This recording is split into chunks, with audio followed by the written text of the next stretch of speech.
Hello guys, তোমরা সব কেমন আছো? আশা করি তোমরা ভালো আছো। আমিও খুব ভালো আছি। এই মুহূর্তে আমাদের গ্রামের নদীতে গা ধুতে চলে এসেছি। এটা হচ্ছে আমাদের গ্রামের পুরনো নদী। আমি আর মামু এসেছি গা ধুতে। ওই দেখো মামু গা ধুচ্ছে, মাথা ধুচ্ছে।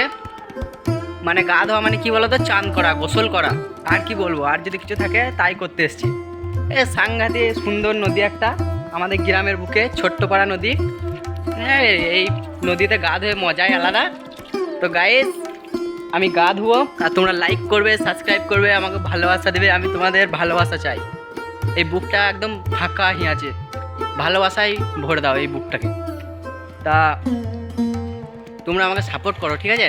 তোমরা যদি আমাকে সাপোর্ট করো তাহলে আমি চাঙ্গা চাঙ্গা মিনি ভ্লগ নিয়ে আসবো তোমাদের জন্য। তো গাইস, আমরা গোসল করি, তোমরা লাইক করো, সাবস্ক্রাইব করো, ভালোবাসা দাও। আর ভিডিওটা 1 মিনিটের হয়ে যাক, তারপর ভিডিওটা বন্ধ করবো। এই অন্য 60 বাস 1 মিনিট হয়ে গেল। Tata guys, tata. আমরা গোসল করবো, টাটা। দেখো নদীটা ভালো করে দেখলাম, টাটা।